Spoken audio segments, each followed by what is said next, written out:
یہ سب سے اہم وجہ پیش آئی کہ میں نے تقوی اختیار کیا اور صبر اختیار کیا.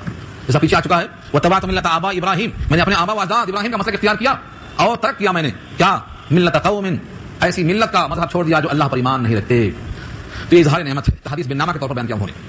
فإن اللہ لا یضيع اجر المحسنین, بے شک اللہ ضائع نہیں کرتے محسنین کے اجر کو, اس کا پورا صلہ دیتے, محسن کا اجر ضائع نہیں کرتے. حضرت یوسف کی زبان سے اظہار ہو گیا, یہ اعلان ہو گیا, اب تمام چیزیں تشت اسبام ہو گئیں. اب ان بھائیوں نے اعلان کر دیا اپنی غلطی کا اور اپنا جو کچھ کیا کرتوت تھا سامنے لا کر کیا اظہار کیا, قالوا تاللہ, کہنے لگے اللہ کی قسم, لقد آثرک اللہ علینا, اللہ نے آپ کو ہم پر ترجیح دیا. البتہ تحقیق اللہ نے تجھ کو تاثیر دیا, ترجیح دیا, علینا, ہمارے اوپر. ہم طاقتور تھے, بہادر تھے, مضبوط تھے, بڑے تھے, اسبا تھے, سب کچھ گھمنڈ تھا ہمیں, لیکن سچ یہ ہے کہ تم کو اللہ نے ہم پر ترجیح دیا. وَإِن كُنَّا لَخَاطِئِينَ, اور بے شک ہم ضرور خطا کار تھے, ہم خطا کار. اب کیا ہوتا, خطا کی سزا ہو, خطا پر جھڑکیاں ہو, پرانے واقعات یاد دلا کر شرمندہ کیا جائے. حضرت یوسف نے اپنی شرافت کا اور خاندانی نسب کا بھرپور لحاظ کیا اور کہا تمہارے قصوروں کی سزا دینا تو بہت دور کی بات ہے, اس پر ہم تم کو جھڑکیاں دینا بھی پسند نہیں کرتے, ان کا چرچا کرنا بھی ہم پسند نہیں کرتے. لا تثریب, آج تم پر تانا زنی بھی نہ ہوگی. لا تثریب, اصل میں تصریب کا جو لفظ ہے سے اور رے اور بے, فرب کے معنی آتے ہیں کسی پر طنز کرنا, جھڑکیاں کسنا. مثال کے طور پر حدیث میں آتا ہے اگر بادی زنا کر لے تو اس کو کوڑے مارو لیکن تانے مت دو, دوبارہ پھر غلطی کرے پھر کوڑے مارو لیکن تانا زنی مت کرو, تم ایسی تم ویسی, یا تم ویسی تم ایسی کہنا کیا ہے, تانا زنی ہے. یہ سزا کا جز نہیں ہے, سزا اتنی ہے شریعت میں کہ کوڑے مارو, مارو اس کو کوڑے, لیکن برا بھلا کہنا یہ شریعت میں سزا کا حصہ نہیں ہے. تو لا تثریب, آج تم پر کوئی تانا زنی نہیں ہوگی, کوئی الزام نہیں ہوگا. لا تثریب علیکم اليوم, آج تم پر کوئی مواخذہ نہیں ہوگا. یہی ٹکڑا تھا بعین ہی جو نبی صلی اللہ علیہ وسلم نے فتح مکہ میں کیا تھا. اعلان کرتے وقت مکہ سے گئے تھے, مدینہ ہجرت ہو گئی, سن 8 دن میں مکہ فتح ہو گیا. پورے مکے کے اندر بیت اللہ الحرام کو اللہ نے آپ کے ہاتھوں صاف کرا دیا, 300 باہر نکال دیے گئے. سارے مجرم حرم میں سب نگوں کھڑے ہوئے ہیں. آج جتنے مجرم تھے یہ پورے کے پورے مکہ کے زمانے کے 13 سالہ دور کے اور یہ ادھر کے 8 سال کے پورے مجرمین موجود تھے. اور نبی صلی اللہ علیہ وسلم کے ساتھ 10,000 خون آشام تلواریں موجود تھیں. ہر ایک کو خطرہ تھا کہ آج گردن ماری جائے گی, کیونکہ اس میں کسی نے گلا گھونٹا تھا, کسی نے آپ کی بیٹی کو ڈھکیل دیا تھا, حمل ضائع کر دیا تھا, کسی نے آپ پہ وجود ڈال دی تھی. سارے مجرم جمع تھے. ان تمام مجرموں سے آپ نے پوچھا کہ تم کو آج کیا توقع ہے. انہوں نے یہی کہا تھا کریم ابن الکریم ابن الکریم, ہمیں آپ سے توقع کیا ہو سکتی ہے, آپ شریف ہیں, شریف زادے ہیں, شریف خاندان کے ہیں, اور شریفوں سے شرافت کی توقع ہو سکتی ہے. اس موقع پر حضور نے یہی کہا تھا من دخل دار ابی سفیان فهو آمن ومن اغلق بابه فهو آمن ومن دخل المسجد فهو آمن اذهبوا فانتم الطلقاء لا تثريب عليكم اليوم اذهبوا فانتم الطلقاء. جو ابو سفیان کے گھر میں چلا جائے اس کو پناہ, دروازہ گھر کا بند کر لے اس کو پناہ, حرم میں داخل ہو جائے اس کو پناہ. آج تم پر کوئی الزام اور مواخذہ نہیں ہوگا, تم سب کے سب آج بری ہو, تم پر کوئی الزام نہیں. وہی اعلان تھا جو یہاں پر آج درج ہے, لا تثريب عليكم اليوم اذهبوا فانتم الطلقاء, تم سب آزاد ہو, تم پر کوئی مواخذہ نہیں ہوگا. اس کے بعد اس جملے سے خود ان کی معافی ظاہر ہو رہی تھی, لیکن لفظوں میں واضح کیا یغفر اللہ لکم, اللہ تمہاری مغفرت کر دے, تمہاری ان تمام خطاؤں پر تم جس پر نادم و شرمندہ ہو اللہ معاف فرما دے, تمہارے قصور کو مغفرت فرما دے. وہ ارحم الراحمین, اور وہ تمام رحم کرنے والوں میں سب سے زیادہ رحم کرنے والا ہے, لہذا تمہارے تمام قصور اللہ معاف فرما دیں گے. یہ ظاہر ہو چکا. حضرت یوسف نے پورا آشکارا کرنے کے بعد اپنی وہ قمیص نکال کے دیا. بتایا تھا میں نے آپ کو کہ اس قمیص کے ساتھ کئی واقعات مستمت ہوئے. وہ قمیص نکال کر دیا جو ان کے گلے میں تھی, بتاؤ تعویذ کے پناہ دیا گیا تھا. وہ تعویذ کہاں سے آیا, لکھا ہے شارحین نے جب ابراہیم علیہ السلام کو نمرود کی آگ میں ڈالا گیا تھا ننگا کر کے, تو جنت سے لباس آ گیا تھا تاکہ ان کا لباس اترنے سے پہلے لباس پہنا دیا جائے. وہ لباس جنت کا تھا, وہ حضرت ابراہیم سے حضرت اسحاق کو ورثے میں آیا اور اسحاق سے یعقوب کے پاس ورثے میں آیا, اور وہ ان کے گلے میں تھا. جب کپڑا اتار کر ننگا کیا گیا کنویں میں ڈالنے کے لیے تو وہی قمیص ان کو پہنا دیا گیا تھا, اور وہی قمیص ہے جب قافلہ وہاں سے چلتا ہے تو حضرت یعقوب کہتے ہیں مجھے یوسف کی خوشبو آ رہی ہے. اسی کرتے کی خوشبو ان کو آ رہی تھی, ان کو محسوس یہ ہو گیا کہ ہاں اب قافلہ وہاں سے چل رہا ہے. حضرت یوسف نے وہ قمیص دیا, اذهبوا بقمیصی ھذا, یہ لفظ ھذا بتا رہا ہے خاص طور سے یہ میرا قمیص, یہ میرا کرتا تم لے کر جاؤ.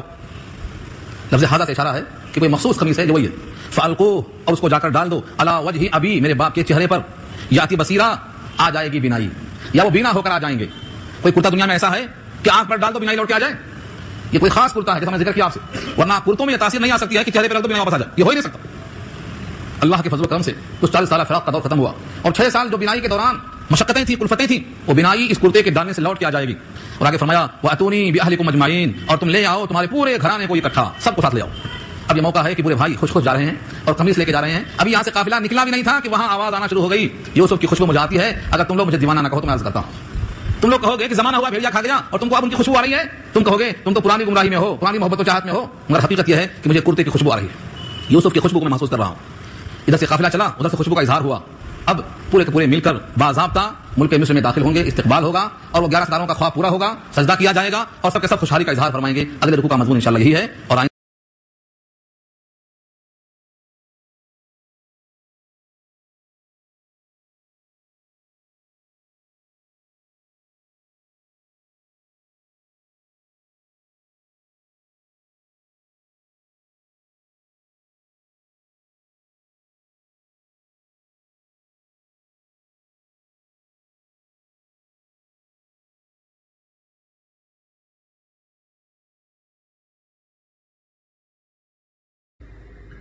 یہاں سے سورہ یوسف کا وہ حصہ ہے جس میں واقعہ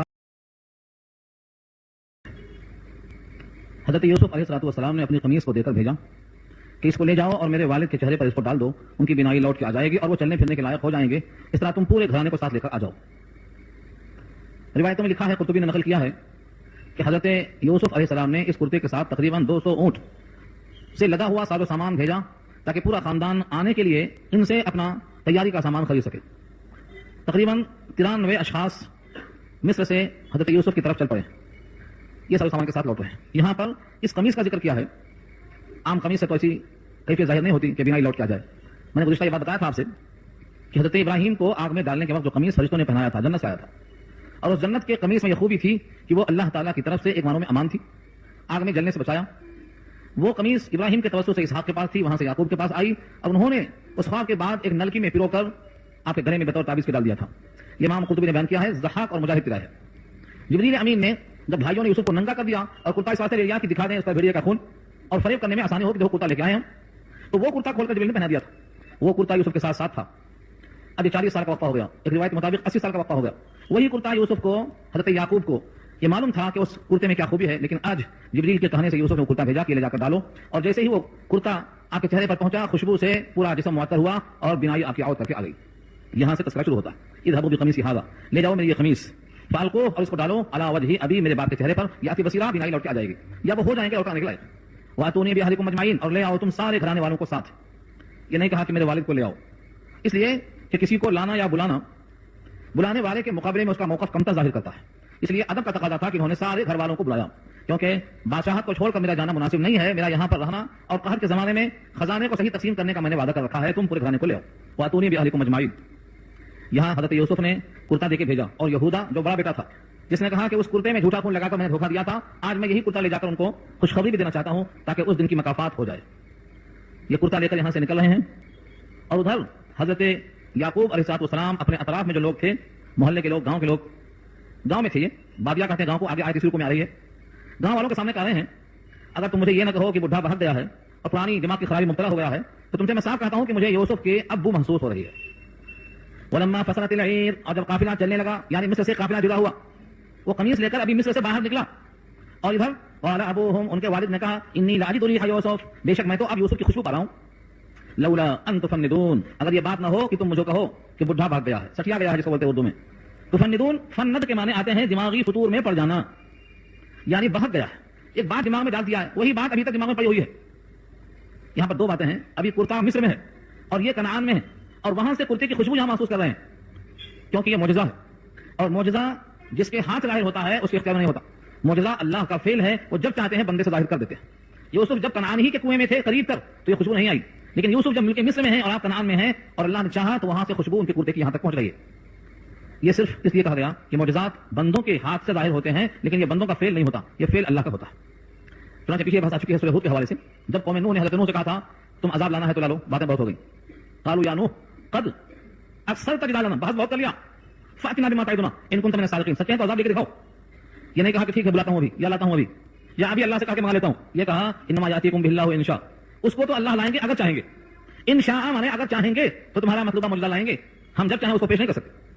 تو یہاں پر یہ بات واضح ہو گئی کہ انبیاء کرام کے معجزات اللہ کے فعل ہیں، اللہ جب چاہتے ہیں ظاہر کرتے ہیں۔ قالوا تاللہ، جو وہاں پر لوگ موجود تھے حضرت یعقوب کے ان لفظوں کو سن کر کہ آپ کو خوشبو آ رہی ہے، وہ بھی یوسف کی، یعنی آپ کے خیال میں یوسف کو بھیجا نہیں کھایا، ابھی وہ زندہ ہیں، یہ باقی باتیں 40 سال پہلے کی تم اب تک دہرائے جا رہے ہو۔ قالوا تاللہ، کہنے لگے اللہ کی قسم، دیکھا قسم کھا کے کہہ رہے ہیں، انکا بے شک البتہ آپ لفی غلالک القدیم، البتہ اسی کھلی گمراہی میں ہیں۔ ضلال کے معنی گمراہی، یعنی کسی کے عشق میں دیوانگی اور فریفتگی، پرانا خیال، القدیم معنی پرانا، وہی پرانا خیال جو آپ کے دماغ میں تھا کہ یوسف آئیں گے، یوسف آئیں گے، وہی بات تم دوبارہ پھر کہہ رہے ہو، بھلا کہاں یوسف آئیں گے؟ یہ ابھی گفتگو چل رہی تھی اور یہ سوال جواب چل رہا تھا اسی مرحلے میں کہ حضرت یوسف کا کرتا لے کر ان کا بیٹا یعنی یوسف کا بھائی یعقوب کا بیٹا یہودا لے کر پہنچتا ہے۔ فلما ان جاء البشیر، پس جب آیا بشیر، بشیر مانے بشارت لے کر آنے والے کو بشیر بولتے ہیں، خوشخبری والا، اصل نام اس کا یہودا ہے، بشیر سے مراد بشارت دینے والا۔ فلما ان جاء البشیر، پس جب آ گیا خوشخبری لے کر آنے والا، القاہ علی وجہہ، تو ڈال دیا اس نے اپنا کرتا آپ کے چہرے پر، بس علی وجہہ، آپ کے چہرے پر کرتے کو رکھ دیا، فرتدا، لوٹ گئی، بصیرن، بینائی، اللہ کی شان دیکھو، یہ اللہ نے ایک کرتے کے ذریعے سے بینائی کو لوٹا دیا۔ آج کو کہیں گے لوگ بھلا کرتے سے بینائی کا تعلق کیا ہے؟ کرتا چہرے پہ آیا اور بینائی آ گئی، دنیا والے اسباب کی نگاہوں سے دیکھتے ہیں، لیکن یہاں معجزات کی نگاہوں سے دیکھنا ہے۔ معجزات کہتے ہی اس عمل کو جس میں بندہ عاجز ہو، جہاں اسباب کا کوئی دخل نہ ہو۔ جو چیز اسباب کے تابع ہو جائے اس کو معجزہ نہیں کہتے ہیں، وہ تو دستور ہے، اللہ کا چلا جا رہا سلسلہ۔ کھائیں گے تو بھوک مٹے گی، پانی پئیں گے تو پیاس جائے گی، اور دھوپ میں رہیں گے تو دھوپ کی گرمی آئے گی، یہ تو اسباب عادیہ ہیں۔ لیکن معجزہ کہتے ہیں جہاں پر آپ کے سبب کا کوئی دخل نہ ہو، بندے کی عقل عاجز ہو، ان کی بینائی لوٹ گئی۔ اصول کے دستور کے مطابق مجاہد نے لکھا ہے تفسیر قرطبی کے اندر کہ خوشخبری دینے والا کرتا ڈال کر جب دیکھتا ہے کہ ان کی بینائی لوٹ گئی اور اپنے سامنے بیٹے یہودا کو دیکھتے ہیں تو یہودا بیٹے سے کہتے ہیں تم سے میں نے پہلے کہا تھا نا، قال الم اقل لكم، کہا کیا تم سے میں نے پہلے نہیں کہا تھا، انی اعلم من اللہ، کہ بے شک میں جانتا ہوں اللہ کی طرف سے، ما ایسی باتیں لا تعلمون جن کو تم نہیں جانتے ہو۔ نمبر 1 وحی کے ذریعے، نمبر 2 اس خواب کی تعبیر جس پر میرا یقین تھا کہ خواب تعبیر کو نہیں پہنچا ہے اور وہ ہو کر رہے گا۔ تم سے میں نے کہا تھا جا کر ڈھونڈو، تلاش کرو، لیکن تم نے مایوسی ظاہر کی تھی۔ بالآخر اللہ نے یوسف کے کرتے کے ذریعے سے میری دماغ کی کیفیت کھول دی، خوشبوؤں سے معطر کر دیا، میری بینائی واپس آ گئی۔ یہیں پر لکھا ہے بادشاہ نے کہ ان کی خواہش تھی کہ کچھ ہم تحفہ دیں۔ خوشخبری سنانے والے کو تحفہ دینا سنت انبیاء ہے۔ جب بھی کوئی اچھی خبر لے کے آئے تو آج کیا کرتے ہیں، بھائی تم منہ میٹھا کر لو، تمہارے منہ میں گھی شکر، مگر گھی شکر اب نہیں چلتا، اب تو گھی کا پرہیز ہو گیا اور شکر کا پرہیز ہو گیا۔ اتنی فکر دنیا کی پال لیا ہے لوگوں نے کہ شکر کا پرہیز، اور اتنی کاہلی کر دیا ہے کہ گھی کا پرہیز۔ محنت کریں گے تو گھی کھا سکیں گے، اور فکر سے دماغ خالی ہوگا تو شکر کھا سکیں گے، نہ گھی نہ شکر دونوں خالی۔ مگر اصول یہ ہے کہ جو بھی خوشخبری لائے اس کو گھی شکر نہیں تو منہ میٹھا نہیں تو کچھ نہ کچھ تحفہ دینا چاہیے، یہ انبیاء کی سنت۔ حضرت یعقوب نے یہی کہا کہ تم کو میرا دل چاہتا ہے کہ میں اس یوسف کے کرتوں کی برکت کے حاصل کرنے کے بعد تمہیں خوش کرنے کے لیے کچھ دے دوں، لیکن قحط کا زمانہ ہے، خود ہمارے گھر میں 7 دن سے روٹی نہیں پکی، تمہیں کیا کھلاؤں؟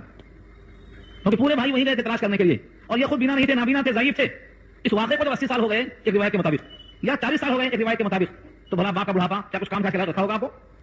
واقعہ پیش آیا تھا کنویں کا تو 7 سال کے تھے، اب ملاقات جو ہونے والی ہے تو 40 سال کے بعد، تو 40 اور 7 کتنے ہو گئے؟ 47 سال تو یہ ہو گئے، اور پھر یوسف کے وہ باپ تھے تو باپ بیٹے میں کم سے کم 20 سال کا فرق ہوگا، تو 70 سال کا نابینا آدمی کیا کمائے گا، کیا کما کر لا سکے گا؟ اس لیے قحط کا زمانہ ہے، گھر میں فاقہ ہے، تو ہم کچھ دینے قادر نہیں۔ ہاں تم کو ہم ایک دعا ضرور دیتے ہیں کہ اللہ تعالیٰ تمہارا ایمان مرتے وقت سلامت رکھے۔ اگر دنیا کی ہر چیز دے دیتے تو اتنا بڑا انعام نہ ہوتا۔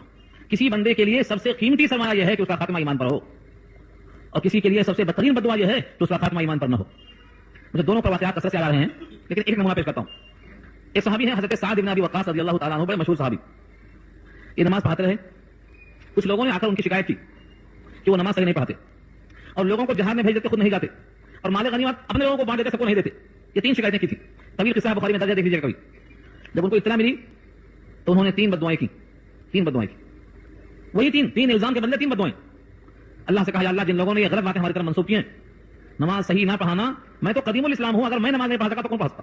قدیم الاسلام یعنی کل اس وقت مسلمانوں کی تعداد 40 سے کچھ کم رہی ہوگی جو اسلام لائے ہیں، بڑا ایسے قدیم الاسلام صحابی کو کہا نماز نہیں پڑھ رہے، صحیح نہیں پڑھا رہے، تو انہوں نے بدعا کیا کی؟ اللہم آت العمرہ وآت الفقرہ وعجزہ فی الفتن، اے اللہ اس کی عمر کو لمبا کر دے اور اس کے فقر کو لمبا کر دے اور اس کو فتنوں پر پیش کر دے۔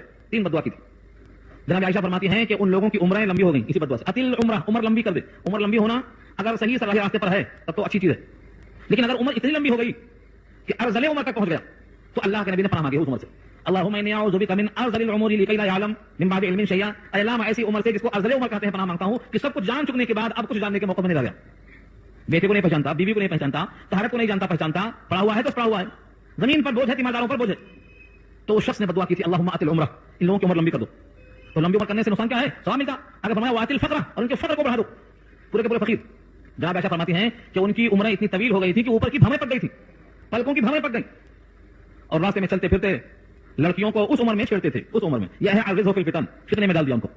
بوڑھا شخص اتنے بڑھاپے میں لڑکیوں کو چھیڑ رہا ہے تو یہ اس سے بڑا فتنہ کیا ہو سکتا ہے؟ تو یہ 3 بددعائیں ہیں، تینوں بددعائیں میں ایسی بات کہی گئی، عمر طویل، ارذل عمر تک، فقر اتنا طویل کہ راستوں میں کھڑے مانگ رہے ہیں، فتنہ ایسا کہ لڑکیوں کو بڑھاپے میں چھیڑ رہے ہیں، اب خاتمہ خراب ہونے میں کیا باقی ہے؟ اس کے مقابل کسی کے لیے بددعا کے بجائے دعا کرنا کہ ایمان پر خاتمہ ہو جائے، یہ سب سے بڑی دعا ہے۔ اسی لیے ہر مومن جنازے کو سامنے رکھ کر یہی کہتا ہے اے اللہ ہم میں سے جس کو حیات ہو اسلام پر ہو اور جس کی موت ہو ایمان پر ہو، اللہم من احییتہ منا فاحیہ علی الاسلام ومن توفیتہ منا فتوفہ علی الایمان۔ یہ ہم میں سے ہر ایک کو دعا سکھلایا اللہ کے نبی نے، کیونکہ اس سے بڑی دعا دوسری کوئی نہیں ہو سکتی۔ تو حضرت یوسف کے والد محترم یعقوب علیہ السلام نے بیٹے کو یہ دعا دی کہ تمہیں ہم کچھ نہیں دے سکتے لیکن تم کو ہم یہ دعا دیتے ہیں۔ نبی صلی اللہ علیہ وسلم کے زمانے میں غزوہ تبوک میں جانے سے کعب بن مالک رہ گئے تھے، 3 لوگ رہ گئے تھے، ان تینوں پر مواخذہ ہوا، اللہ کی طرف سے عتاب آیا، 50 دنوں تک ان کا سوشل بائیکاٹ کیا گیا، انہوں نے ستون سے خود کو باندھ لیا، پھر توبہ نازل ہوئی اور توبہ قبول ہو گئی۔ تو جو بشارت دینے آیا تھا دوڑ کر، کوئی پہاڑوں پر سے آواز لگا رہا تھا، کوئی گھوڑے پر چڑھ کے دوڑ کے آ گیا تھا، وہ واقعہ پیچھے سن چکے ہیں سورۃ توبہ میں۔ مجھے صرف دکھانا یہ ہے کہ جو پہلے پہنچا خوشخبری لے کر، حضرت کعب نے اپنا کرتا نکالا اور اس کو پہنا دیا، خوشخبری سنانے والے کو اپنا کرتا پہنا کر اس کو اعزاز بخشا۔ یہاں سے معلوم ہوتا ہے کہ جب بھی کوئی خوشخبری لے کر آئے تو اسے کچھ نہ کچھ انعام دینا یہ انبیاء کی سنت ہے، یہی وہاں کعب نے اختیار کیا۔ یہاں یوسف کے والد محترم نے یہی کہا اب جب بھائیوں نے دیکھا کہ میرے والد محترم موجود ہیں، بینائی لوٹ گئی اور ہر چیز واضح ہو گئی، پوچھا یوسف کیسے ہیں؟ بھائیوں نے کہا کیا پوچھتے ہو؟ تو بادشاہ ہیں، وزیر خزانہ ہیں، اب کیا پوچھتے ہو؟ حضرت یعقوب نے کہا میں یہ نہیں پوچھتا ہوں کہ دنیا میں وہ کتنے کھاٹ باز سے ہیں، میں یہ پوچھتا ہوں کہ ان کا ایمان و اسلام کیسا ہے، ان کا اللہ سے تعلق کیسا واقعی ہے؟ کیونکہ سب سے بڑی چیز جو باپ کے لیے راحت کا سبب ہے کہ ان کی اولاد یہ دیکھے کہ میرا بیٹا اللہ سے جڑا ہوا ہے، اس کا ایمان سلامت ہے، مرنے کے بعد دوزخ میں نہیں جانے والا ہے بلکہ جنت میں جانے والا ہے، اور اس کا عمل میرے کھاتے میں آنے والا ہے۔ نابالغی سے پہلے تک کا ہر عمل باپ اور ماں کے کھاتے میں جاتا ہے، اس لیے بچپن ہی سے اپنے بچوں کو زندہ بناؤ، وہ جو نمازیں پڑھیں گے، جو دعائیں پڑھیں گے، وہ سب کے سب باپ کے کھاتے میں جائے گا، اور بالغ ہونے کے بعد کھاتا ان کا شروع ہوتا ہے۔ اس لیے فرمایا حضرت یوسف کے والد سے ان تمام بھائیوں نے اب سمجھ لیا کہ ہم لوگ غلطی پر تھے اور یوسف حق پر ہیں، اور اب تو تمام باتیں راز فاش ہو گیا، تو سب نے گڑگڑا کر اپنے باپ سے درخواست کی، قالوا یا ابانا، کہنے لگے اے ہمارے باپ، استغفر لنا ذنوبنا، ہمارے گناہوں کے لیے ہمارے لیے استغفار کر دیجئے، انا کنا خاطئین، بے شک ہم خطا کار ہیں، ہم کو اپنی غلطی کا اعتراف۔ حضرت یعقوب سے کیوں کہا؟ کیونکہ جب یعقوب علیہ السلام اپنے ان بیٹوں کی خطاؤں کی بخشش اللہ سے کہیں گے تو اس ضمن میں گویا انہوں نے خود بھی معاف کر دیا، کیونکہ اگر خود نہ معاف کرتے تو ان کے حق میں اللہ سے استغفار خود نہیں کرتے، اور جو کہتے کہ تمہارے استغفار کو ہمیں کیا غرض پڑی ہے، تم کو تو ہم بھی نہیں معاف کریں گے، اللہ کیا معاف کرے گا، مگر ایسا نہیں کہا انہوں نے۔ جیسے انہوں نے ندامت کا اظہار کیا، اپنے گناہوں کی بخشش طلب کرنے کی درخواست کی، حضرت یعقوب نے اس کو قبول کر لیا، لیکن وعدہ کیا، فوراً دعا ہاتھ نے اٹھائے، دو وجہوں سے۔ قالوا یا ابانا استغفر لنا، کہنے لگے ہمارے باپ استغفر لنا، ہمارے لیے استغفار کیجیے، ذنوبنا، ہمارے گناہوں پر، انا کنا خاطئین، بے شک ہم خطا کار تھے، ہماری خطا ظاہر ہو گئی ہے، دعائیں مغفرت کر دیجیے۔ قال سوف استغفر لكم، قال انہوں نے کہا ان قریب تمہارے لیے اپنے رب سے میں استغفار کروں گا، اب کر رہا ہوں نہیں۔ استغفر سے پہلے سوف ہے، اور سوف ہمیشہ مضارع پہ آتا ہے، اور مضارع کہتے ہیں جس میں حال مستقبل دونوں پائے جائے، یعنی پریزنٹ اور فیوچر دونوں پائے جائے۔ ان قریب تمہارے لیے اپنے رب سے میں استغفار کروں گا، ابھی کیوں نہیں کر دیا؟ لکھتے ہیں دو وجہ بتائی گئی ہے، ایک وجہ تو یہ کہ بھائی یہ تو غلطی تم نے میرے ساتھ جتنا کی ہے وہ تو میں معاف کر سکتا ہوں، لیکن تم نے جو ظلم کیا ہے اپنے بھائی یوسف پر، میں پہلے اس سے پوچھ لوں کہ اس نے معاف کیا کہ معاف نہیں کیا۔ اگر وہ معاف نہ کرے گا جبکہ اس کا حق ہے اور وہ مظلوم ہے اور تم ظالم ہیں، یہ حقوق العباد میں سے، جب تک وہ مظلوم بندہ معاف نہ کر دے تب تک میں سفارش کرنے کا حقدار کیسے ہو گیا؟ یہاں سے بات واضح ہو گئی کہ اللہ تعالیٰ ہر خطا کو معاف کر دیتے ہیں، لیکن کسی بندے کا حق اگر ہے تو اس بندے کا معاف کرنا ضروری ہے۔ کبھی ایسا بھی ہوتا ہے کہ اللہ تعالیٰ بہت خوش ہو جاتے ہیں تو اپنے پاس سے اس کو بھی دے کر خوش کر دیتے ہیں تاکہ وہ اپنا حق مانگنا ہی بھول جائے، ایسا ہوتا ہے، لیکن بالعموم راستہ یہی ہے کہ جب تک وہ بندہ نہ معاف کر دے اللہ معاف نہیں کرتے۔ چنانچہ یہاں واضح کیا سوف ان قریب استغفر لکم، تمہارے واسطے میں استغفار کروں گا ربی، اپنے پروردگار سے، یعنی یوسف سے ملوں گا اور اس کی رائے ظاہر ہوگی کہ اس نے بھی معاف کر دیا ہے تو میں تم کو معاف کر دوں گا اور رب سے استغفار کروں گا۔ دوسرا قول ہے کہ عام وقتوں میں دعا کرنے کے مقابلے میں جو تہجد کا وقت ہے، رات کا آخری حصہ، جس میں دعا بہت جلدی قبول ہوتی ہے، بہت جلدی قبول ہوتی ہے، چنانچہ اسلام میں بھی یہی قانون ہے، دعا جلدی کا قبول ہوتی ہے۔ اگر نہ معلوم ہو تو سن لو، صحابہ نے پوچھا اللہ کے نبی سے، اے اللہ کے نبی ای الدعاء اسرع، کون سی دعا جلدی چڑھتی ہے اللہ کے پاس؟ اسرع کے معنی سرعت کے ساتھ پہنچ جاتی ہے، ادھر نکلی ادھر پہنچی۔ نبی صلی اللہ علیہ وسلم سے صحابہ کا یہ سوال بتاتا ہے کہ ان میں طلب تھی کہ ہماری دعائیں جلدی پہنچیں اللہ کے پاس۔ فرمایا بعد صلاۃ المکتوبہ، فرض نماز کے بعد، اور جوف اللیل الاخر، فی جوف اللیل الاخر، رات کے آخری حصے میں، اس سے مراد رات کا آخری چھٹا حصہ ہے، یعنی تہجد کا وقت، رات کے 6 حصے کرو، آخر کا جو 1/6 ہے وہ حصہ ہے جس کو اللہ نے خود کہا ہے واستغفرین بالاسحار، سحر کے وقت میں استغفار کرنے والے، کوئی مراد۔ تو حضرت یعقوب نے یہ وعدہ کیا کہ ٹھیک ہے میں بہت جلد تمہارے واسطے استغفار کروں گا، یعنی وقت تہجد میں استغفار کروں گا تاکہ تمہاری دعا جلدی پہنچے اور رد ہونے کے بجائے قبول ہو جائے، کیونکہ رات کے آخری حصے میں اللہ تعالیٰ بندوں کی طرف نزول اجلال فرماتے ہیں، یعنی متوجہ ہوتے ہیں۔ یہ تو اللہ ہر طرف ہے، ہمیشہ ہیں، ہر جگہ ہیں، لیکن یہ توجہ مبذول کرنا ان کی شان کے مطابق ہے۔ کون سا بندہ رزق کا طالب ہے، کون سا بندہ مغفرت چاہتا ہے، کون سا بندہ مصیبت سے حاجت سے راحت چاہتا ہے، ہر ایک بندے کی طرف متوجہ ہوتے ہیں۔ اس لیے دوسرا قول یہ ہے کہ تہجد کے وقت میں دعا کرنے کا وعدہ فرمایا، انہ هو الغفور الرحیم، بے شک وہ مغفرت والا رحم کرنے والا ہے۔ بات ختم ہو گئی، قصہ مختصر کر دیا قرآن نے یہاں پر کہ سب کے سب یوسف علیہ السلام کے پاس چلنے کے لیے تیار ہو گئے، پورا قافلہ چلا۔ ایک روایت کے مطابق 93 آدمیوں کا قافلہ بنا جو کنعان سے ملک مصر جا رہا ہے، 93 لوگوں کا مجمع۔ آپ نے دیکھا یہی 93 کنعان سے مصر میں جا رہے ہیں، اور یہ جب زمانہ حضرت یوسف کے بعد موسیٰ کا آئے گا تو یہی 93 اشخاص بڑھتے بڑھتے بڑھتے حضرت موسیٰ کے ساتھ جب ملک مصر سے نکلے ہیں فرعون کے شر سے بچنے کے لیے، تو ان کی تعداد 6 لاکھ ہو گئی تھی، 6 لاکھ، اور مقام 3 میں جو بھٹکتے رہے 40 سال تک، 6 میل کے رقبے میں یہی 6 لاکھ کا مجمع تھا، 6 لاکھ کا مجمع۔ تو یہ اللہ کی طرف سے ان کی تعداد میں برکت ہے کہ 93 آدمیوں کا یہ مجمع جو کنعان سے مصر پہنچتا ہے، یہ بڑھتے بڑھتے بڑھتے اتنی بڑی تعداد میں جب پورا قافلہ پہنچتا ہے ملک مصر میں داخل ہوتا ہے، ادھر استقبال میں حضرت یوسف بنفس نفیس خود آ کر حاضر ہیں، اور آپ کے ساتھ گھوڑے گھوڑ سوار اور شاہانہ استقبال، پورا ملک مصر متوجہ ہے کہ آج بادشاہ کے گھر والے آ رہے ہیں۔ فلما دخلوا علی یوسف آوى الیہ ابویہ، بس جب داخل ہوئے وہ سب کے سب یوسف پر، تو یوسف علیہ السلام نے ان کو ٹھکانہ دیا اپنی طرف، کس کو؟ ابویہ، اپنے ماں باپ کو، آوا ٹھکانہ دیا، الیہ اپنی طرف، ابویہ تسنیہ ہے، ابوین اب واحد ہے، ابوین تسنیہ ہے، اس میں اضافت کی بنا پر جب ہی لگائے تو نون گر گیا، ابوین اور ہی لگائے تو نون گر جاتا، اضافت کا نون گر جاتا ہے، ابویہ اپنے ماں باپ کو پناہ دیا۔ یہاں آپ کے ذہن میں اگر ہوگا، حافظ میں بات محفوظ ہوگی تو یاد ہوگا، پہلے کہا گیا تھا کہ بنیامین کی پیدائش پر ہی ان کی والدہ کا انتقال ہو گیا تھا، لہذا یوسف کی ماں تو نہیں ہے، صرف والد محترم ہے، تو یہاں ابوین کیوں کہا؟ ماں باپ کہاں سے آئے؟ دوسرا قول یہ ہے کہ حضرت یوسف کی والدہ کا جب انتقال ہو گیا تو حضرت یعقوب نے انہی کی دوسری بہن سے، گویا یوسف کی خالہ سے، جن کا نام راحیل ہے، ان سے نکاح کر لیا تھا، اور خالہ بھی بمنزلہ ماں کے ہوتی ہے، اور اگر یہ خالہ نہیں ہوتی، دوسری عورت ہے حضرت یعقوب کی، تو باپ کی بیوی تو ماں ہی ہوتی ہے، اس لحاظ سے ماں ہوتی ہے۔ لیکن تیسرا یہ قول ہے کہ حضرت یوسف کی والدہ کا انتقال ہونا قطعی روایت سے ثابت نہیں ہے۔ امام ابن کثیر اور قرطبی کہتے ہیں آگے جو لفظ آ رہا ہے ابویہ کا، یہ صریح بتا رہا ہے کہ ماں باپ داخل ہو رہے ہیں، یہ آیت سے ثابت ہو رہا ہے، اور انتقال ہونا اسرائیلی روایت سے ثابت ہوتا ہے، لہذا اسرائیلی روایتوں کے سامنے آیت کو ترجیح دی جائے گی اور ان کے مرنے کے قول کو تسلیم نہیں کیا جائے گا۔ یہ ابن کثیر کی اور قرطبی کی رائے ہے۔ بہرحال آوائی رہی ابویہ، ماں باپ کو ٹھکانہ بخشا، ایک گھر میں داخل ہوئے، وقال اور کہا ان سے ادخلوا داخل ہو جاؤ مصر، اس شہر میں، مصر کہتے ہیں شہر کو، اور اس شہر کا نام بھی مصری اتفاق سے، جیسے مدینہ کے معنی شہر اور مدینہ خود شہر کا نام ہے، انشاءاللہ اگر اللہ نے چاہا، آمینین امن کے ساتھ۔ یہ کیوں کہا؟ عام طور سے لوگ جب دوسرے ملک میں جاتے ہیں تو وہاں اجنبیت ہوتی ہے، ٹھہرنے کے قانون، معاہدہ، کیا کیا طے ہوتا ہے، ان تمام کی وجہ سے کافی دقت ہوتی ہے۔ آج بھی جب حاجی جاتا ہے ایئرپورٹ پہ، سب ہو چکنے کے باوجود 24 گھنٹہ ایئرپورٹ پہ پڑا رہتا ہے خالی چیکنگ میں، آج بھی، جبکہ حاجی کا اکرام ہوتا ہے، مہمان ہے، رحمان کا مہمان ہے، سب ہے، ہر چیز چیک ہو کے جاتی ہے، پھر بھی 24 گھنٹے پڑا رہتا ہے۔ کیوں؟ ایک ملک سے دوسرے ملک میں جانے کے لیے قانون ہمیشہ رہے ہیں۔ یہاں اشارہ اسی کی طرف ہے کہ کوئی اجنبیت نہیں، کسی قسم سے کوئی تکلیف نہیں، انشاءاللہ امن سے داخل ہو جائیے، آپ سے کوئی پوچھنے والا نہیں ہے۔ اس طرح پورے امن کے ساتھ شاہانہ استقبال میں حضرت یوسف کے والد محترم اور وہ 11 بھائی پورے سب کے سب آپ کے سامنے پہنچے۔ جب یوسف کا جمال، جو خود ایک اللہ کی طرف سے عظیم انعام ہے، اتنا حسین اور جمیل چہرہ، سارے عالم کے حسن کا آدھا ایک چہرے پر حسن ہے، پھر بادشاہت کا روب، پھر ان تمام کو اپنے جرائم یاد آ رہے تھے، اس طرح سے بے ساختہ سب کے سب سجدے میں گر گئے۔ سجدے میں جب گر گئے تو حضرت یوسف نے کہا اے میرے ماں باپ، یہی خواب کی تعبیر تھی جو اللہ نے آج پوری کر دیا۔ 40 سال کے بعد اس خواب کی تعبیر پوری ہو رہی ہے۔ اسی شخص کیا ہے کہ خواب شام میں دیکھا اور صبح تلاش کرتے ہیں تعبیر کب پوری ہوگی، ایسا نہیں ہے۔ تعبیر سچے خواب کی بہرحال پوری ہوگی، لیکن اس کی لمٹ نہیں ہے کہ شام میں دیکھا صبح ہو گئی۔ اس کی مثال میں دے دوں، چاہے وہ خواب آپ کا ہو چاہے کسی اور کا ہو، یہ تو خود نبی ہے۔ حضرت یوسف کا خواب 40 سال میں تعبیر پوری ہو رہی ہے۔ خود نبی کریم صلی اللہ علیہ وسلم نے جو خواب دیکھا تھا، جس کے بارے میں مجھے پتہ نازل ہوئی کہ میں خانہ کعبہ کا طواف کر رہا ہوں، اس خواب کی بنیاد پر نیت کر لیا، 1400 صحابہ کو ساتھ لے کر چل دیا۔ جب مقام حدیبیہ آیا تو کفار نے روک دیا، کہا اس سال عمرہ آپ نہیں کر سکتے۔ معاہدہ ہوا، تفصیلی بات سورہ فتح میں دیکھ لیجیے آپ۔ معاہدہ میں کہتے ہوا اگلے سال آئیے، ہتھیار کے بغیر آئیے، 3 دن میں واپس جائیے، سب شرطیں منظور ہیں تو آئیے۔ اس موقع پر حضرت عمر نے کہا اللہ کے نبی، کیا ہم حق پر نہیں ہیں؟ کیا آپ نے خواب نہیں دیکھا کہ ہم حرم کا طواف کر رہے ہیں؟ نبی صلی اللہ علیہ وسلم نے ان کو ٹھنڈا کرنے کے لیے اتنا کہا، کیا میں نے خواب میں یہ بھی کہا تھا کہ اسی سال کر رہے ہیں؟ اسی سال کر رہے ہیں، کیا میں نے کہا یہ خواب میں؟ مطلب یہ ہوا کہ ہم کر رہے ہیں تو ضرور کریں گے، لیکن اسی سال کرنے کی کوئی شرط نہیں ہے۔ چنانچہ سن حدیبیہ اس سال نہیں ہوا عمرہ، بلکہ سن 7 ہجری میں ہوا، اس کا نام ہے عمرۃ القضاء، 1 سال کے بعد ہوا۔ خود نبی کے خواب کی تعبیر 1 سال کے بعد ہو رہی ہے، اور یوسف کی خواب کی تعبیر 40 سال کے بعد ہو رہی ہے، تو پھر ہم کو بھی سوال کرنا پڑے گا، نہیں کرنا پڑے گا؟ کیا بھائی میں نے خواب دیکھا تھا، مولوی صاحب کے پاس گیا، انہوں نے تعبیر بتا دیا، ایسا بتا دیا تعبیر، وہ آج بھی نہیں ہو رہا، کل بھی نہیں ہوا، مہینہ گزر گیا، 6 مہینہ گزر گیا، بے صبری ہے یہ۔ حدیث میں آتا ہے جو بندوں سے بیان کرتے پھرتا ہے یہ بے صبرا، اور جو صرف اللہ کے سامنے شکوہ رکھتا ہے، کسی سے کچھ نہیں کہتا، یہ شکر گزار اور صابر۔ اور جنت کی نعمتیں کس کو ملتی ہیں؟ صابرین کو۔ وجزاہم بما صبروا وجزاہم بما صبروا، ہم نے ان کو بدلہ دیا ہے ان کے صبر کی وجہ سے، تو صبر کرنا بہت اہمیت کا حامل ہے۔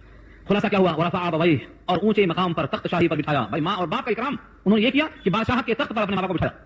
یہاں سے معلوم ہوا کہ ماں باپ کو اپنے سے بڑا بنا کر بٹھانا، چاہے تم بادشاہ ہی کیوں نہ ہو گئے ہو، تمہارے مقام میں کتنا ہی ترقی آ جائے لیکن تم اپنے باپ سے چھوٹے ہی رہو گے، اس لیے تم ان کو اونچے مقام پر پاؤ، اکرام کرنا ہے۔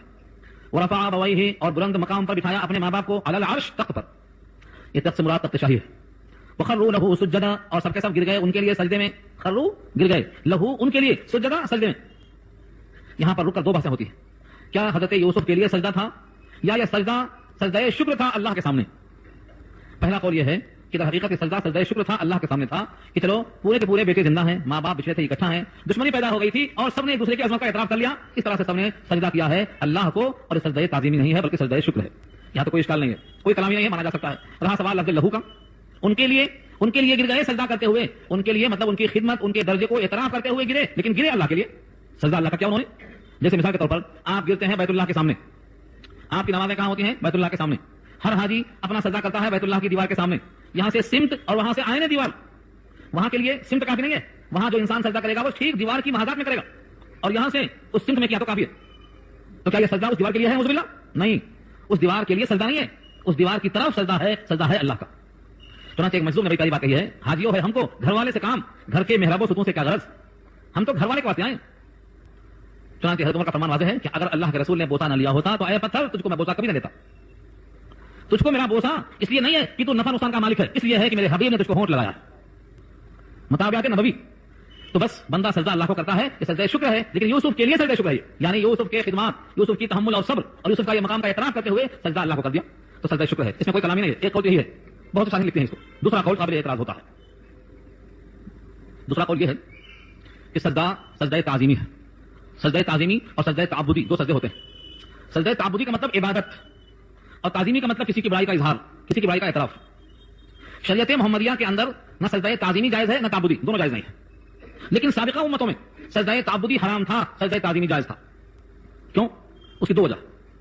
حضرت آدم سے لے کر سید الانبیاء تک صلی اللہ علیہ وسلم بہت سی چیزیں ایسی تھیں جو حالات کے اعتبار سے بدلتی رہیں, کیونکہ ہر نبی کا خطہ زمانہ الگ الگ ہوتا تھا. ایک زمانے میں کئی نبی ہوتے تھے, لیکن اب اللہ نے سارے عالم کو ایک مٹھی میں کر دیا ہے. یہاں رہتے ہوئے آدمی امریکہ سے بات کر رہا ہے, کیسے کر رہا ہے؟ میڈیا قریب ہو گیا. تو اللہ تعالیٰ نے اس امت کے لیے کئی جگہوں کا نبی ایک ہی بنا دیا, بلکہ سارے عالم کا ایک ہی نبی ہے. اب قیامت تک کوئی نبی نہیں, کسی خطے کا کوئی نبی نہیں. اس زمانے میں کئی خطوں کے کئی نبی ہوتے تھے. حضرت آدم کے زمانے میں ایک ہی باپ اور ایک ہی ماں. اگر سگی بیٹی اور سگی بیٹے سے نکاح نہ ہو تو آدم کی اولاد میں نکاح کس سے ہو اور کیسے ہو؟ اس لیے آدم کے بیٹے کا نکاح آدم کی بیٹی سے جائز تھا, آج حرام ہے وہ. آج سگی بیٹی اور سگا بیٹا ان دونوں کو جوڑیں گے تو جائز نہیں ہے. لیکن آدم کے زمانے میں دوسرا کون تھا؟ آدم ہی کا بیٹا اور آدم ہی کی بیٹی. اسی واسطے تو حابیل قابیل کا واقعہ پیش آیا جو سورہ مائدہ میں سن چکے ہیں آپ. قابیل نے حابیل کو قتل کر دیا. کیوں؟ اب سگے بیٹے کا بیٹی سے نکاح درست نہیں ہے.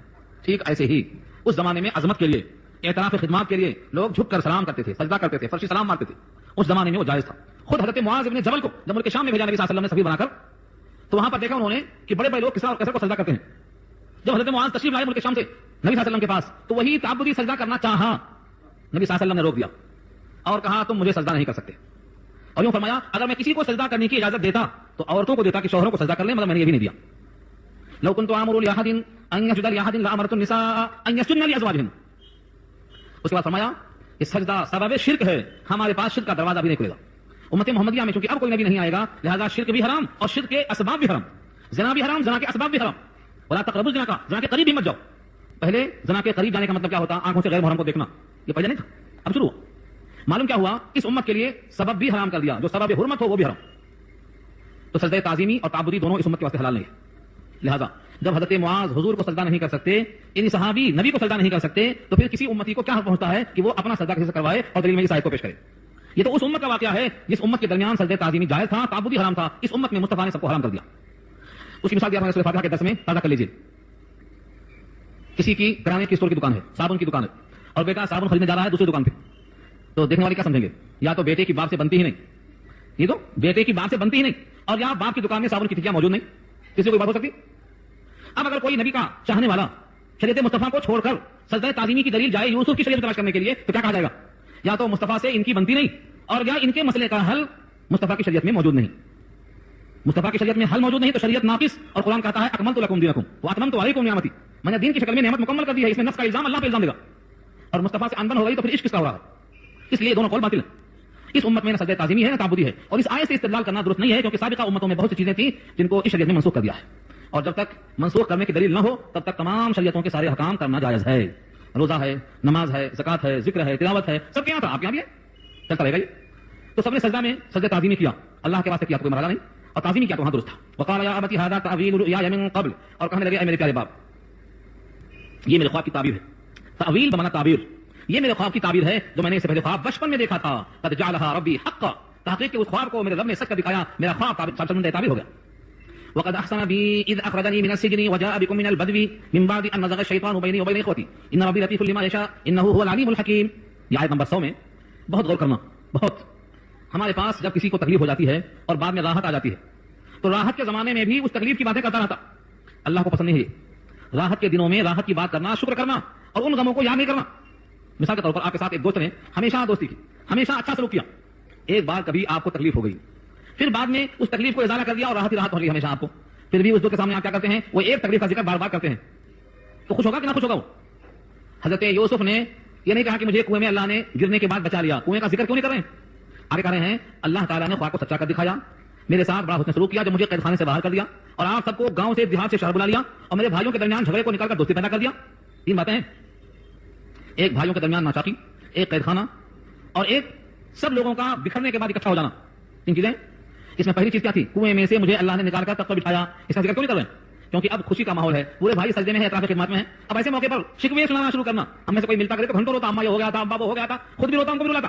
لیکن یوسف نے بھائیوں کو چونکہ معاف کر دیا تھا, اور معافی کے بعد جس غلطی کو معاف کر چکے ہیں اس کا چرچا کرنا پسند نہیں کرتے ہیں. اس کا ذکر تک نہیں کیا کیونکہ معافی کے خلاف ہے. میں نے آپ کی غلطی معاف کر دی, پھر اس دہرانے کا مقصد کیا ہے, اسے تکلیف پہنچتی ہے. تو دو باتیں عرض کرنا ہے. کسی بھی خراب مرحلے کو معاف کرنے کے بعد چرچے میں لانا نہیں چاہیے, یعنی خراب چیز کو موضوع بحث نہیں بنانا چاہیے. اس میں جو شکر کا پہلو ہے اس کو نکال کر اللہ کا شاکر بندہ بننے کی کوشش کرنا چاہیے. دیکھو کیسا اس نے کہا, وقد احسن بی, اور میرے ساتھ اس نے سلوک کیا, میرے ساتھ احسان کیا. کب؟ اذ اخرجنی من السجن, جب مجھ کو نکالا قید خانے سے. قید خانے کا ذکر آیا لیکن یہ احسان کے ساتھ آیا کہ اللہ نے مجھے قید خانے سے نکال کر مجھ پر احسان کیا. قید خانے کا ذکر بھی آ گیا اور احسان کا تذکرہ بھی آ گیا, اس میں بھی شکر کا پہلو آ گیا. وجاء بکم, اور لایا تم سب کو, من البدوی, گاؤں سے. بدوی کیا ہے؟ ہمارے عربی میں بدو بولتے ہیں. بدو کہتے ہیں گاؤں کا دیہاتی بگڑ. بدو, بدو بادیاں مانے جنگل جہاں تہذیب نہ ہو, معاش کے وسائل کم ہو, پڑھائی اور تعلیم کا مشغلہ بہت پیچیدہ ہو, یعنی جس کو ہم بیکورڈ کہتے ہیں وہ بدو ہے, بدوی. یہاں حضرت یوسف کے موقع پر صاف اعلان کیا, وجاء بکم من البدوی, اور آپ پورے گھرانے کو 93 افراد کو گاؤں سے شہر منتقل کر دیا. صاحب جلالین علامہ سیوطی نے اس موقع پر حاشیے میں ایک حدیث نقل کی. وہ حدیث جب پڑھتا ہوں تو میرا دل کھل جاتا. جب کسی بندے کے ساتھ اللہ خیر کا فیصلہ کر دیتے ہیں تو اس کو گاؤں سے شہر منتقل کر دیتے ہیں. ہاں, من یرید اللہ بہ خیرا, جس طرح یفقہہ فی الدین کے الفاظ ہیں ویسے یہاں بھی ہیں, من یرید اللہ بہ خیرا, اللہ جس کے ساتھ خیر کا فیصلہ کرتے ہیں اسے گاؤں سے شہر منتقل کر دیتے ہیں. اس آیت کو سامنے رکھتے ہوئے انہوں نے حدیث نقل کی ہے. اور آپ کو اطلاع ہوگی نبی صلی اللہ علیہ وسلم نے مکے سے ہجرت کی تو طائف میں گئے, وہ بھی شہر تھا. وہاں جب پناہ نہیں ملی تو پھر مدینے گئے, وہ بھی شہر تھا. ان 3 جگہوں کے علاوہ کسی اور مقام کا انتخاب کیوں نہیں کیا؟ خود امام بخاری بخارا اور سمرقند چھوڑ کر نکلے تو شہروں کا انتخاب کیا. جتنے بھی محدثین ہیں, امام مسلم ہوں, ترمذی ہوں, سب نے شہروں کا انتخاب کیا کیونکہ شہروں میں وسائل ہیں, ان سے لوگوں کی خدمات کا فائدہ زیادہ ہوتا ہے. اور اس آیت نے تو واضح کر دیا. چنانچہ یہی واقعہ ہے جو تسلی کا سامان فراہم کرتا ہے. بڑے بڑے علماء کو آپ دیکھیں گے تو گاؤں اور کھیڑے کے ہیں, بڑے بڑے علماء, ہندوستان کے بڑے نام ور علماء, ان کے آپ نام لیجیے تو گاؤں کے رہیں گے. وہ خود بندہ بھی بہت بڑے گاؤں کا ہے, بہت پرانا گاؤں. اس تاریخ میں اس زمین میں میں پہلا حافظ ہوں, مجھ سے پہلے وہاں پہ حافظ نہیں گزرا. اب سوچو, آپ بہت پرانا گاؤں. تو گاؤں والوں کا شہر میں لانا, بندہ سمجھتا ہم خود آئے, یہ غلط ہے. کوئی خود نہیں آتا, یہ سب اللہ کے فیصلے ہیں. کہتے ہیں رزق پہلے جاتا, بندہ بعد میں پیچھے آتا. یہاں پر اللہ نے رزق بھیجا ہے, اور یہ قربانیاں ماں باپ کی ہوتی ہیں.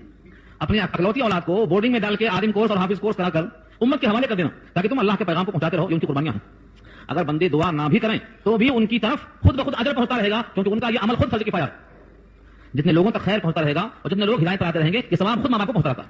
تو عرض یہ کرنا ہے کہ حضرت یوسف کے والدین بھی گاؤں سے آئے. لکھا ہے مفسر نے حضرت یعقوب کسی گاؤں میں تھے, کنعان کے کسی گاؤں میں تھے جہاں پر معاش کی سہولتیں نہیں تھیں. اسی واسطے حضرت یوسف نے شکریہ ادا کیا اللہ کا, وجاء بکم من البدوی, اور اللہ کا شکر ہے جس نے تم کو گاؤں سے شہر منتقل کر دیا اور سب کے سب خوشی خوشی اکٹھا ہو گئے. اور آگے فرمایا, من بعد ان نزغ الشیطان, بعد اس کے کہ شیطان نے جھگڑا ڈال دیا تھا. نزغا کچوکے لگانا, 2 بھائیوں کو بکھیر دینا. جب بچہ پیدا ہوتا ہے تو کانی انگلی سے بچے کی کوکھ میں شیطان کچوکے مارتا ہے, اس کو نزغون کہا جاتا ہے. یہ ہے نزغ. 2 بھائی, 10 بھائی, ایک باپ کے بیٹے ہیں, سب وہاں خوش ہونا چاہیے, لیکن چھوٹی چھوٹی بات کو بہانہ بنا کر دونوں میں ٹکرا دینا, یہ کیا ہے؟ یہ نزغ ہے, دل میں چبھن ڈال دینا. یوسف کہتے ہیں جھگڑا بھائیوں کے درمیان ہو چکا تھا, بینی و بینا اخوتی, میرے بھائیوں کے درمیان, لیکن میرا پروردگار کا مجھ پر احسان ہے کہ بھائیوں کو اس جھگڑے کے باوجود ان کے دل میں میری عظمت ڈال دیا اور میرے دل میں ان کا اکرام ڈال کر ان کو معافی کا موقع دے دیا. ان ربی لطیف, میرا رب بہت لطیف ہے, بہت عمدہ تدبیر کرتا ہے, لما یشاء, جس کے واسطے وہ چاہتا ہے, انہ هو العلیم الحکیم, بے شک وہ علم و حکمت والا ہے. اللہ علیم ہے اور اللہ حکیم ہے. اسی حکمت کا تقاضا یہ ہے. اس ایک آیت نمبر 100 میں 3 باتیں ہمیں طرح معلوم ہوئی کہ مصیبتیں کتنی بھی آئیں اس میں شکر کا پہلو نکال کر بات کرنا چاہیے. نمبر 2, اگر گاؤں سے شہر میں آ کر رہنے کا موقع ملے تو آنے میں اپنے عیش کی فکر کرنے کے بجائے اللہ کا شکر ادا کر کے موانع خیر کو تلاش کرنا, مواقع خیر کو تلاش کرنا اور خیر کو خوب پھیلانے کی کوشش کرنا. اور اگر جھگڑا فساد بھائیوں میں اتفاقی ہو جائے چھوٹی چھوٹی باتوں پر, اکثر دنیا کی خاطر ہوتا ہے, تو دنیا اور دنیا کے فائدے سب چھوڑ کر چلے جائیں گے, لیکن بھائی بھائی محشر میں پھر کھڑے ہوں گے, وہاں حساب و کتاب ہوگا. تو دنیا کی خاطر, دنیا کے عارضی مفاد کی خاطر اپنے تعلقات کو ضائع نہ کرنا بلکہ تعلقات کو ترجیح دینا, جس طرح یوسف نے ترجیح دی ہے. بادشاہت میں طاقت کی کمی تھی, طاقت تو بہت اچھی ہے, انتقام پر پوری قدرت تھی, لیکن یہی بہادر صحیح بہادر ہے کہ انتقام کی طاقت رکھتا ہو پھر بھی چھوٹی چھوٹی باتوں کو معاف کرے. دنیا کے ہر مصائب ادنا ہے آخرت کے مقابلے, اس لیے ان کو معاف کرتے ہوئے اللہ کا شاکر بندہ بنے. میرا رب بہت لطیف مہربان ہے اور وہ جاننے والا حکمت والا ہے. اس کے بعد حضرت یوسف بندوں کی طرف سے سیدھا اللہ کی طرف متوجہ ہو گئے. اپنے والد سے اور اپنے بھائیوں سے ہم کلام ہوتے ہوتے ان کو تمام پیغام سنا دیا. اب اس خوشخبری پر اور اس شکریہ کو براہ راست اللہ کی طرف متوجہ ہو کر دعاؤں میں لگ گئے. رب قد آتیتنی من الملک, میرے پروردگار مجھے آپ نے دے دیا ہے بادشاہت. وعلمتنی من تعبیر الاحادیث, اور سکھایا ہے مجھ کو خوابوں کی تعبیر. یہ فن ہے, خوابوں کی تعبیر کا فن مجھ کو آپ نے سکھا دیا. فاطر السماوات والارض, اے زمین و آسمان کو پیدا کرنے والے, انت ولی, تو ہی ہے میرا کارساز. سنا آپ نے, انت ولی, تو ہی ہے میرا کارساز. ایک نبی اللہ کو اس طرح مخاطب کرتا ہے, انت ولی, کارساز میرا دوسرا کوئی نہیں ہے. حضرت یوسف کے والد بھی تو پیغمبر تھے, اپنے ابا کو بولتے کارساز تو ہے نہیں, یہ ایک پیغمبر اپنے اللہ کو ہی کارساز سمجھتا ہے. اس سے ثابت ہوتا ہے ہر بندے کو اللہ سے ایسا ہی مخاطب ہونا چاہیے کہ میرے ہر کام کا کارساز تو ہی ہے. انت ولی فی الدنیا والآخرہ, دنیا میں بھی تو کارساز اور آخرت میں تو کارساز. دعاؤں کا آخری حصہ ہے توفنی مسلمہ, مجھے وفات دیجیے مسلمان بنا کر, اطاعت گزار, فرما بردار, آپ کا حکم بجا لانے والا بنا کر. توفنی مسلمن, مجھے آپ مسلمان بنا کر موت دیجیے, یعنی فرما برداری کی حالت میں موت آئے, نافرمانی کا موقع نہ آئے. والحقنی بالصالحین, اور شامل کر دیجیے مجھ کو صالحین کے ساتھ. صالحین سے مراد کاملین, جو بہت نیک ہوں, بہت کامل ہوں, اور درجہ کمال رکھتے ہوں ان کے ساتھ ہمیں شامل کر دیجیے. انہیں نبی بنایا ہے تو نبیوں میں باقی رکھیے. یہ اشارہ ہے. اس دعا کا یہ جز ہمیں رکھنا چاہیے. خاص طور سے توفنی مسلم و الحقنی بالصالحین یوسف کی دعا ہے. اور اسی الفاظ سے ملتی جلتی دعا حضرت سلیمان کی. وہ بھی بادشاہ تھے, یہ بھی بادشاہ, یہی دعا ہے. اور وہ بھی بادشاہ اور پیغمبر سلیمان وہ کیا دعا کرتے ہیں؟ والحقنی برحمتک فی عبادک الصالحین وادخلنی برحمتک فی عبادک الصالحین. اپنے فضل و کرم سے آپ کے صالحین بندوں میں ہم کو داخل کر لیجیے. سلیمان وہ کہتے ہیں, یوسف یہ کہتے ہیں. اس سے ہمیں سبق ملتا ہے کہ ہمیں بھی یہ دعا کرتے رہنا چاہیے کہ پروردگار ہم کو صالحین میں شامل فرما. اس واقعے کو بیان کرنے کے بعد اب اگلی آیت میں واقعہ مکمل ختم ہو چکنے کے بعد نبی صلی اللہ علیہ وسلم سے یہ خطاب ہے کہ آپ کو فارغ مکہ سے مخاطب ہو کر پوچھیے کہ یہ پورا واقعہ آپ پہلے جانتے تھے کیا؟ مکے میں کوئی جاننے والا ہے؟ اتنا تفصیل سے خواب کو, اتنے تفصیل سے اس واقعے کو بیان کرنے کے بعد سید الانبیاء کی نبوت کو اب تو تسلیم کر لو. یہ نمونہ نتیجہ آیت نمبر 102 سے لے کر انشاءاللہ ختم صورت تک رہا ہے.